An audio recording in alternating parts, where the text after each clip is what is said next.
Collective annual statistics show that there are approximately 100 forklift fatalities in the U.S. and as many as 96,000 injuries every year. That's about 2 fatalities per week and an injury as a result of forklift operation every 5.5 minutes. Here's another way to see it. Imagine if each person sustaining an injury were required to fill out a 1-page report and all 96,000 pages were stacked together. By year's end, that stack would be 56 feet tall. We're going to see how tall that really is. Let's take a look.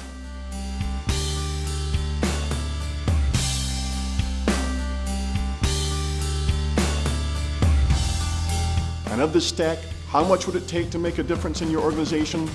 Right here, just 1. With your help, these numbers can be reduced.